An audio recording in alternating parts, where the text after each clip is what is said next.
Vamos a entrar en el segmento Historia Argentina y para eso tenemos al mejor capitán para que lleve este barco, que es Leonardo Castañino. Adelante, Bueno, Leonardo. Yo iba a hablar, la vez pasada mencioné el cepo colombiano que usaron los unitarios y por eso se ganaron el mote de salvaje unitario, que en realidad no lo inventaron los colombianos. Eso ya lo usaron los ingleses en la guerra contra los patriotas norteamericanos, y le llamaban le habían dado un nombre especial que era Booking. ¿Y por qué? Y bueno, no sé, habría que ver la traducción exacta, pero es con fusiles o con un tronco, una rama, le ataban la espalda y las piernas con cuero mojado. Sí. Entonces, a medida que se iba contrayendo el cuero, lo descoyuntaba. Y lo usaron también en Río Grande do Sul. Por eso, cuando la guerra de Paraguay, cuando uruguayana, lo usaron, por eso se lo llamó el cepo uruguayana. Además, se cometieron muchísimos otros atropellos durante la guerra, degüellos de prisioneros con las manos atadas, robo de prisioneros, incorporación de los prisioneros a las tropas aliadas para pelear contra los propios paraguayos. Eso dio incluso una nota que hubo que López le mandó a Mitre protestándole por eso. Yo voy a leer el último párrafo porque la leyenda es que López era un tirano y que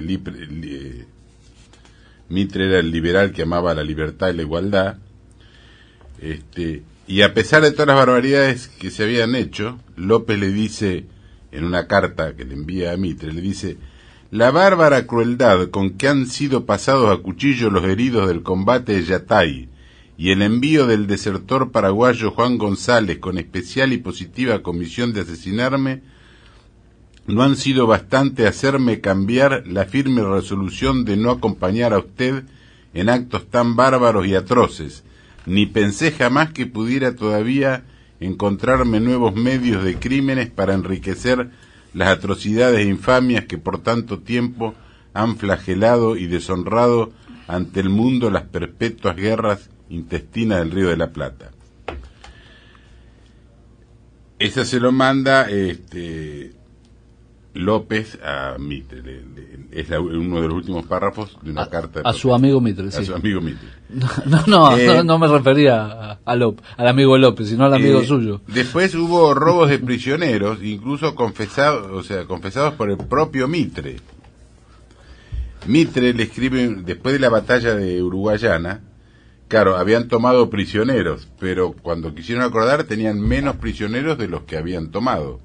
Entonces Mitre se lo explica a Marcos Paz, que era el vicepresidente, se lo explica en una carta que dice así: nuestro lote de prisioneros en Uruguayana fue de 1400.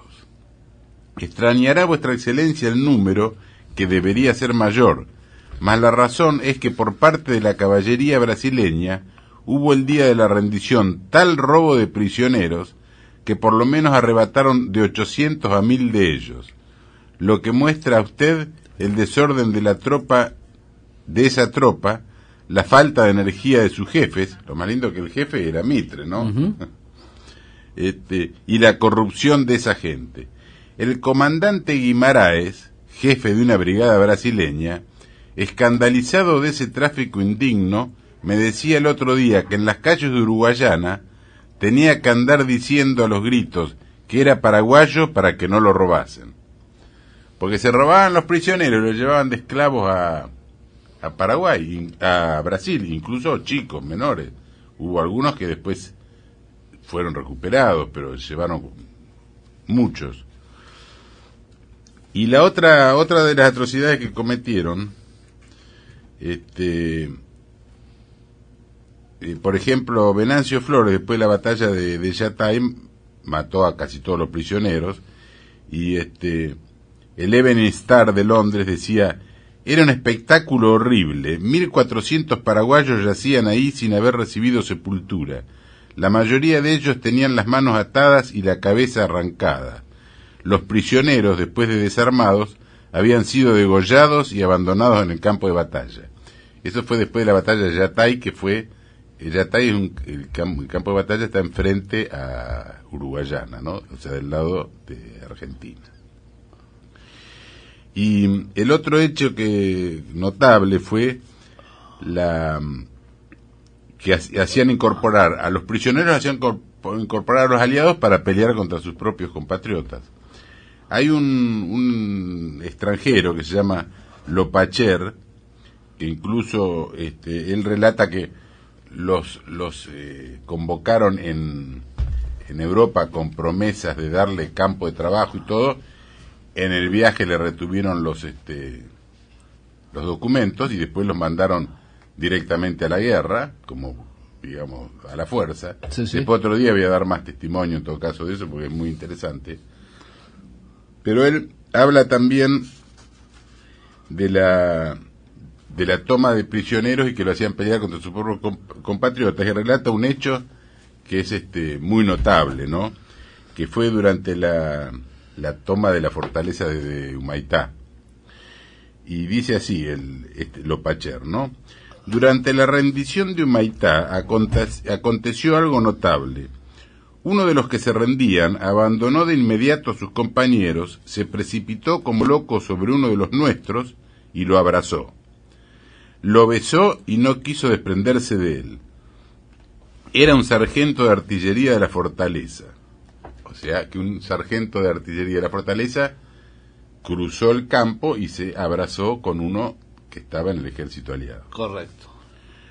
Aconteció, sí, el relato, aconteció que ese sargento era una sargenta en uniforme de artillero y que había participado del sitio de la fortaleza de Humaitá. Nuestro compañero, un paraguayo, era su marido y luchaba como prisionero contra el odiado López, como ellos lo llamaban. En realidad, debía haber habido todo un batallón de prisioneros y desertores paraguayos que al mando de los brasileños combatían contra López.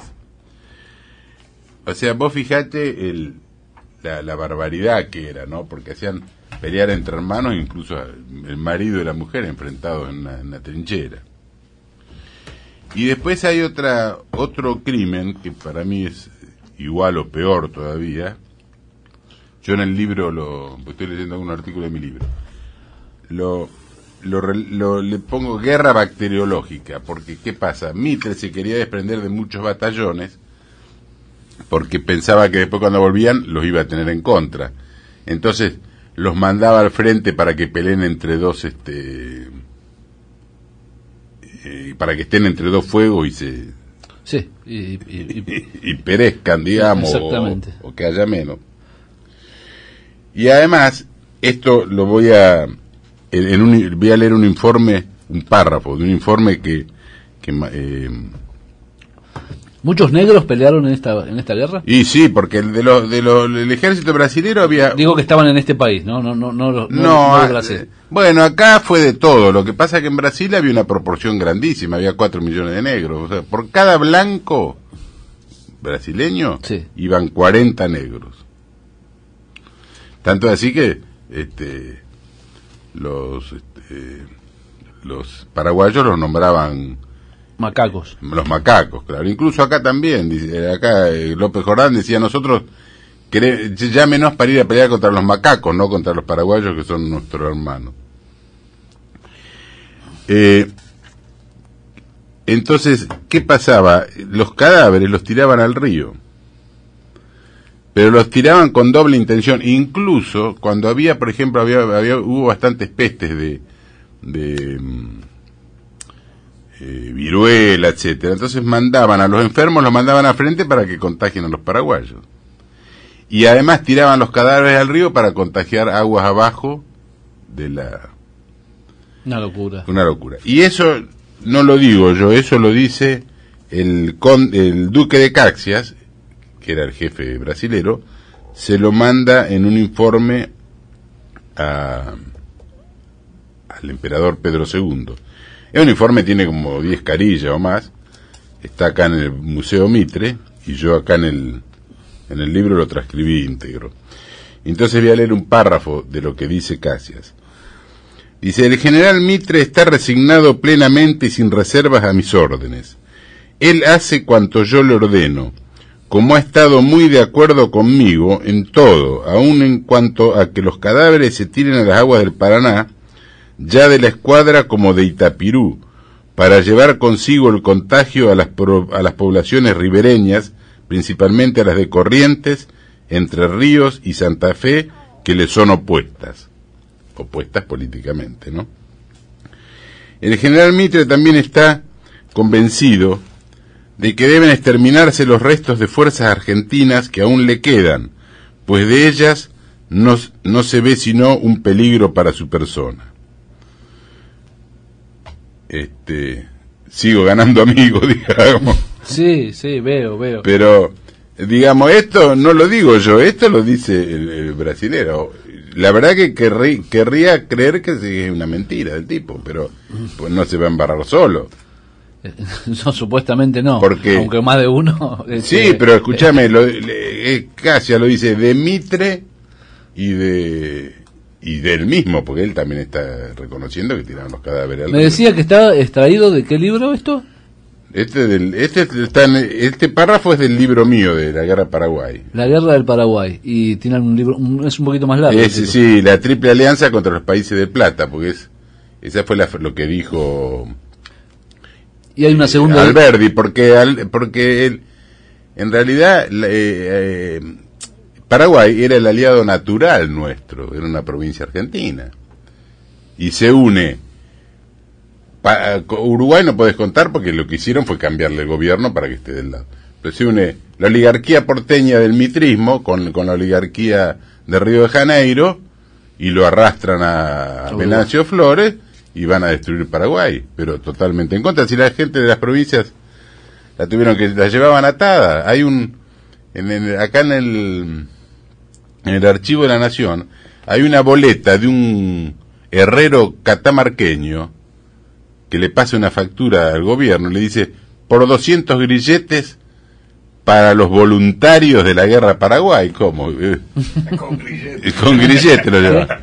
Inclusive hay cartas, yo otro día puedo traer, le decía, acá le mando 40 voluntarios más para la guerra Paraguay. Dice, a la vuelta, dice, mándeme de nuevo las maneas. Los llevaban maneados los tipos. Y cuando se levantaron... Que no era lo importante eran las maneras. Las maneras, sí. Sí. Y Urquiza embarcó a muchos a la fuerza, inclusive muchos se bueno, pero hay una segunda edición de ese libro. Del libro, sí. En la primera se agotó. Se agotó. ¿Y se puede conseguir cómo? ¿De qué manera? Sí, bueno, se puede conseguir o bien por vía internet mía, en alguna librería está como platero, o si no en el instituto. En el instituto donde está Rubén, ahí en Sarmiento 1469, tercero A, y lo puede conseguir, se lo pide a Emilce. Y si no, por mail en la Gaceta Federal, www.lagaceta. El mail es info@lagaceta.com.ar. Exactamente. Y si no, en la página, la Gaceta o lagacetafederal.com.ar. Es accesible. Incluso si yo el libro de la nata, el 10K, vale mucho menos Incluso si son, si es gente del interior, se los puedo mandar por correo también. Porque el problema que tienen en el interior que no hay distribución, entonces... Muy bien. Pero acá nosotros, como tenemos un partido federal, tenemos lo vamos a posibilidad de hacer distribución. Acá estamos con Mario Chueco. Vamos a escuchar a algún oyente más. Gracias, Castañeno. ¿El viernes viene? Es feriado. Sí, el viernes, sí. Me pregunto ¿El viernes que es primero o segundo? No, 2 de mayo, pero es feriado puente. Nosotros vamos a estar acá en vivo haciendo... Y si no hay ningún tiroteo, por ahí vengo. Vamos, Castañeno viejo nomás. 4535 5999. Y si no, lo invito a mi casa a comer un pollo. Bueno.